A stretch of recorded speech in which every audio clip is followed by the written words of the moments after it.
Kembali di obrolan terkini dan masih bersama dengan Ibu Kadis Koperasi dan UKM Kota Makassar, Ibu Evi Aprialti. Tadi kita membahas di segmen pertama terkait dengan bagaimana perkembangan koperasi dan jumlahnya sungguh luar biasa.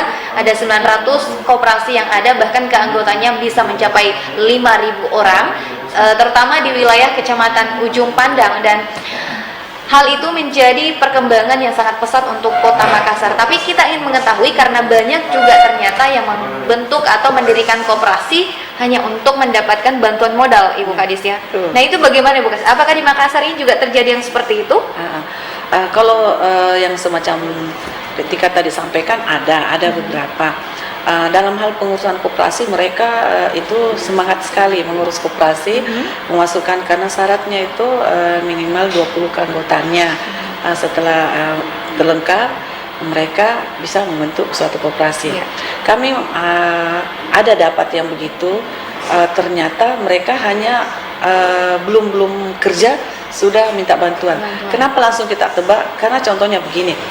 Setelah peraturannya kan itu, aturannya itu setelah mereka bentuk harus mengadakan rapat dulu di mana kami dari Dinas Koperasi diundang untuk mensosialisasikan aturan-aturan yang ada, atau bagaimana secara teknik yang sesuai dengan aturan kementerian bagaimana koperasi itu agar berjalan dan bukan koperasi jangka pendek. Artinya koperasi yang jangka panjang. Baru masuk proposalnya bahwa koperasi itu dibentuk, langsung menanyakan kepada kami, baik itu kepada saya ataupun bidang, Bu, ini bagaimana dengan sistem pinjamannya? Jadi kami kepikiran, oh ternyata ini pemikirannya koperasi itu dibentuk untuk mendapat bantuan, padahal koperasi itu dibentuk bagaimana untuk mensejahterakan keanggotannya, karena koperasi itu istilahnya dari, oleh, dan untuk keanggotannya.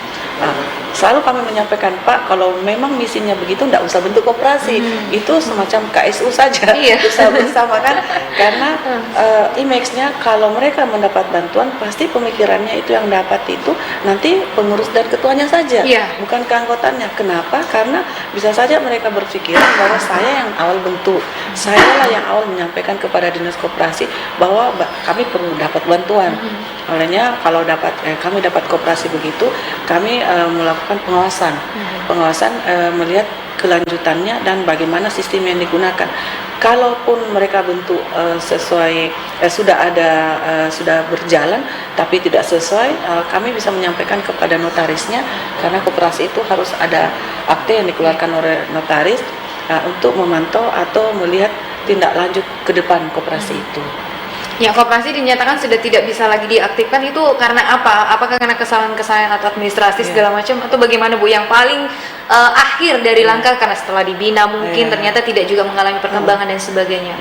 Koperasi dinyatakan tidak aktif apabila tidak melakukan RAT selama 3 tahun berturut-turut.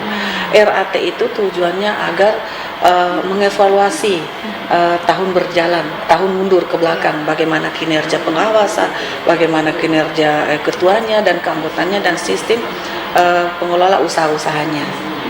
Oke, kita beralih, Ibu Kadis, ke pembahasan kita selanjutnya, UKM. Nah, ini yang paling banyak ini di Kota Makassar saat ini ya, karena sudah banyak karya-karya dari UKM yang kita lihat secara bersama, bahkan dari pihak-pihak luar juga sudah mulai melirik Kota Makassar dari karya-karya UKM yang dilahirkan. Bagaimana perkembangannya saat ini? UKM di Kota Makassar alhamdulillah juga seperti dengan koperasi, di mana UKM itu untuk Kota Makassar saya lihat sekarang perkembangannya bagus, baik itu dalam hal usahanya ataupun hasil produksinya.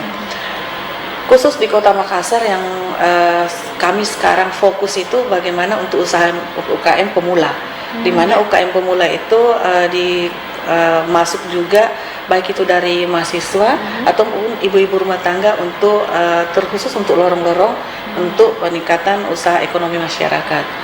Ada berapa banyak, Ibu? UKM di Kota Makassar itu, kalau UKM-nya semua jumlahnya keseluruhan 16.492. Tapi kalau usaha kecilnya sekitar 8.000-an. Usaha-usaha kecil itu masuklah usaha-usaha perorangan dan usaha-usaha yang ibu-ibu rumah tangga yang berada di lorong-lorong. Ini yang paling banyak yang mana ini, Bu? Karena kan sekarang ini ada pemberdayaan perempuan juga ya, betul. di lorong-lorong. Nah, apakah ini dominasi ibu-ibu sekarang ini karena di era kemajuan, apalagi kita sudah menjangkau hingga ke lorong-lorong seperti programnya pemerintah Kota Makassar saat ini? Yang dominan banyak itu usaha-usaha ibu-ibu yang di lorong-lorong, dan memang itu yang kami selalu terapkan kalau setiap ada kegiatan atau ada sosialisasi di kecamatan kelurahan. Kami menginginkan agar ibu-ibu itu tidak terpaku dengan usaha pekerjaan suaminya. Jadi sistem kami menyatakan bahwa walaupun ibu di rumah, ibu bisa mendatangkan uang. Artinya ibu berusaha atau membuat usaha yang sesuai dengan keahliannya. Jangan usaha yang tiru-tiruan, artinya bukan dari kemauan. Kapan ada usaha yang dibuat hasil melihat dari tetangga, itu insya Allah tidak akan maju. Tapi kapan usaha itu dibentuk ada kemauan, pasti jalan. Kami juga selalu menekankan kepada pelaku-pelaku ekonomi masyarakat, terutama di lorong, ibu-ibu itu, bahwa ibu kalau kita berusaha harus banyak yang diperhatikan. Jangan asal buat saja. Yang sangat perlu itu higienisnya. Ini untuk kalau dia produk makanan ya, Bu? Ya, makanan. Ya? Dominan usaha-usaha di Makassar itu hampir sekitar 70% itu makanan. Oh iya. Ya, karena kenapa makanan? Karena mereka mungkin berpikir di samping kita jual, kita juga bisa memberi kepada anak-anak kalau makanan kuliner. Kalau makanan yang berupa kue-kue kering itu ibu-ibu juga yang dominan. Sudah banyak sekali sekarang. Sudah banyak. Kemarin kita bawa ke expo itu, ini sekarang ada juga expo. Selalu kami mengutamakan itu kuliner. Istilahnya kami kuliner. Kalau kerajinan ada juga kita sudah bisa bawa keluar Makassar kerajinan, tapi di sini kerajinannya itu kalau perlu masih pembinaan. Tapi kalau makanan, saya rasa makanan untuk Kota Makassar, ibu-ibunya sudah bisa berinovasi dengan bermacam-macam varian. Kalau makanan, biasanya produk yang dihasilkan itu adalah enak, tetapi biasanya yang terjadi adalah kemasan ini, Bu, yang terkadang ini kan kalau kita lihat ini bahwa kemasan itu biasanya akan memberikan contoh pada oh iya, pasti dalamnya enak ini. Kemasannya saja sudah enak dilihat, maka makanannya pastilah enak rasanya. Nah, ini kan biasanya kita adalah terbalik. Rasanya enak, kemasan yang membutuhkan sentuhan yang full, Bu. Gimana itu? Memang kendala juga. Masyarakat pelaku UKM kami dari kemasan memang masih perlu banyak pembinaan, di mana beda dengan pelaku-pelaku UKM yang berada di luar Makassar, karena kita itu prinsipnya kalau penduduk saya lihat penduduk Kota Makassar terkhusus untuk pelaku UKM, sistem pengelolaannya dulu, padahal mereka tidak perhatikan sistem kemasannya. Kemasan. Kami mengadakan pembinaan dan mereka alhamdulillah mau juga. Untuk kemasan kami membawa sampel-sampel yang memang sudah bisa dijual di waralaba.